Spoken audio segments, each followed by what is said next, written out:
இறைவா, நீயே அனைத்தும். அன்புடன் அகத்திய மாமுனிவர் வாக்கு. சித்தன் அருள் 1666. சித்தர்கள் ஆட்சி 390. மதுரை வாக்கு மார்ச் 2024. பகுதி 6. நம் குருநாதர் கருணைக்கடல் அகத்திய மாமுனிவர் அடியவருக்கு தனி வாக்குகள். அதன்பின் ஒரு பொதுவாக்கு. அப்பனே, பெண் சாபம் பொல்லாதப்பா. பின் நீங்கள் கேட்கலாம், ஆண்கள் சாபம் எப்படி என்று. அடியவர்கள் அமைதி. நம் குருநாதர் கருணைக்கடல் அகத்திய மாமுனிவர், அப்பனே, இதற்கும் காரணங்கள் உண்டு சொல்கின்றேன். அப்பனே, சொல்லிவிட்டேன் அப்பனே. இப்படிச் சொன்னால்தான் அப்பனே சில மாற்றங்கள் ஏற்படும் என்பேன் அப்பனே. அதனால் அதாவது நிற்க வைத்து அப்பனே அனைவரிடத்திலும் தெரியும்படி சொல்கின்றேன் என்று நினைத்துவிடாதே அப்பனே. அப்பனே, இவ் அகத்தியன் பின் அனைத்திற்கும் அப்பனே காரணங்களோடுதான் பேசுவான். வணக்கம் அடியவர்களே. நம் பாவங்களை பிறரிடம் சொன்னால் பாவங்கள் மிக வேகமாக் கரைந்து ஓடும். அதேபோல் செய்த புண்ணியங்களைச் சொன்னால் மிக மிக அதிவேகமாகச் சென்றுவிடும். பொதுவாக சத்சங்கத்தில் ஒருவர் பாவத்தை அனைவர் முன்னால் எடுத்துச் சொல்ல அதிவேகமாக நீங்கும் என்பதே சூட்சுமம். பல ஜென்மங்கள் எடுத்தாலும் கரைய இயலாத பாவங்கள் விரைவில் நீங்க ஓர் அருமையான வாய்ப்பு சத்சங்கத்தில் அடியவர்கள் கலந்து கொண்டு பாவங்கள் நீங்க பெற்று குருநாதரிடம் புண்ணிய ஆசி பெறுவது என்று உணர்க. வாருங்கள், கருணைக்கடல் அருளும் ஞான அமுத வாக்கின் உள் சொல்வோம். எழுந்து நின்ற அடியவர் சரி என்ற புரிதலுடன் உணர்த்தினார் சுவடி ஓதும் மைந்தனுக்கு. நம் குருநாதர் கருணைக்கடல் அகத்திய மாமுனிவர், அப்பனே, திருமணம் என்றால் அனைவரும் ஒன்று கூடுகின்றீர்களே, எதற்கு? அடியவர்கள் ஆசீர்வாதங்கள் வாழ்த்த, மனதார வாழ்த்த. நம் குருநாதர் கருணைக்கடல் அகத்திய மாமுனிவர், அப்பனே, சுபம் என்றால் அனைவரும் வந்து விடுவார்கள் அப்பனே. பாவம் என்றால் அனைவரும் தூர ஓடுகின்றார்கள் அப்பனே. இதுதான் அப்பனே மனித வாழ்க்கை. இதிலிருந்தே புரிந்து கொள்ள வேண்டும் அப்பனே. சுபம் அப்பனே, அதாவது மனிதன் சுகத்தோடு இருப்பதனால்தான் அப்பனே மனிதன் வருவானப்பா. அப்பனே, கஷ்டங்கள் வந்துவிட்டால் யாரும் வரமாட்டார்கள் அப்பா. அப்பனே, யாங்கள்தான் சித்தர்கள்தான் வரவேண்டும். அப்பனே, இப்பொழுது புரிகின்றதா? திருமணம் வைத்தே பல விஷயங்களைத் தெரிந்து கொள்ளலாம். அப்பனே, மனிதன் அதை இதை என்றெல்லாம் சொல்லிக் கொண்டிருப்பான் அப்பனே. ஆனால் பாவத்தை பாவத்தால்தான் அழைக்க முடியும். ஆனாலும் இரக்கம் எங்களுக்கும் இருக்கின்றது அப்பனே. ஆனால் இதில் கூட மனிதன் வந்து நுழைந்து அப்பனே பின் தடுத்து விடுகின்றான் அனைத்தும். அப்பனே, திருத்தலத்திற்கு எதற்காகச் செல்ல வேண்டும் கூறு?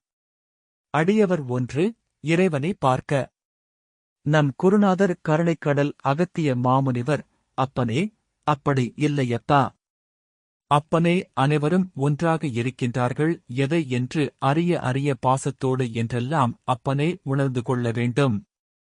சுவடி ஓதும் மைந்தன், எல்லா கடவுளும் ஒன்றாக ஒரே இடத்தில் உள்ளார்கள்.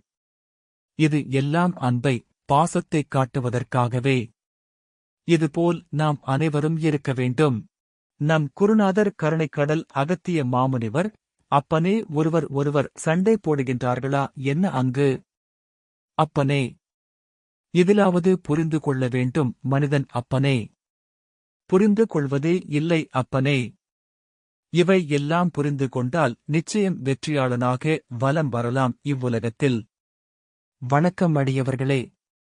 இப்போது நம் குருநாதர் கருணைக்கடல் அகத்திய மாமுனிவர் நம் முன்னோர்கள் கடைப்பிடித்த மறைந்து போன ஒரு எளிய இரகசிய சூட்சுமத்தை நமது பிரச்சனைகள் நீங்க எடுத்துரைத்தார்கள். அந்த சூட்சுமம் அறிவோம் வாருங்கள். நம் குருநாதர் கருணைக்கடல் அகத்திய மாமுனிவர், அப்பனே, அறிந்தும் கூட அப்பனே இன்னும் சித்தர்கள் ஏன் திருத்தலத்தை உருவாக்கினார்கள் அப்பனே? செப்புகின்றேன் அப்பனே. ஆனாலும் எங்கெல்லாம் கிரகங்கள் கூட நட்சத்திரங்கள் கூட அப்பனே அதிக சக்தி விழுகின்றதோ அங்குதான் யாங்கள் திருத்தலங்கள் ஏற்படுத்தினோம் அப்பனே.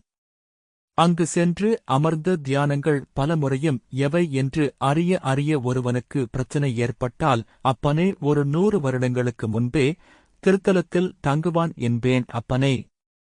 அவ்வேகம் அவன் மீது விழும்பொழுது சில தரித்திரங்கள் நீங்கும் அப்பா.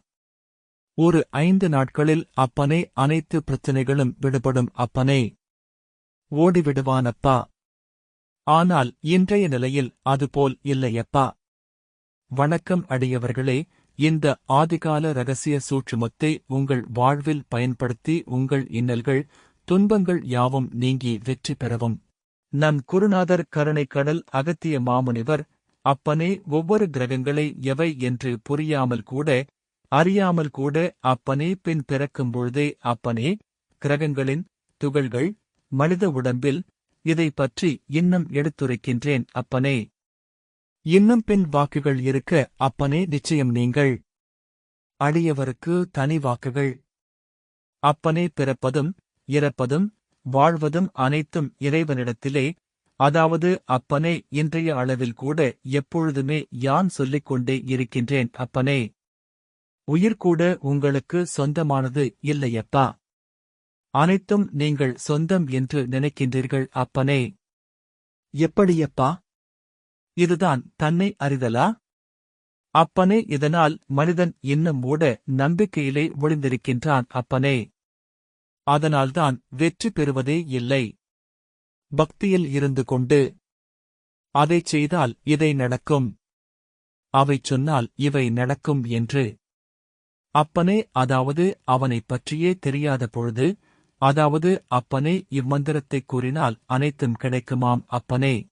விசித்திரமானவன்தான் மனிதன் என்பேன் அப்பனே. மனிதன் சொல்வது அப்பனே, அதாவது பக்தியை நோக்கி பொய்களாக சொல்லிக் கொண்டிருப்பான் அப்பனே. பணத்தை ஈட்டுவான் என்பேன் அப்பனே. ஆனால் அப்பணமே அவன் தனக்கு கடைசியில் திசை திருப்பி, அவன் கர்மத்தை சேர்த்துக் கொண்டு அப்பனே பல கஷ்டங்களைக் கொடுத்து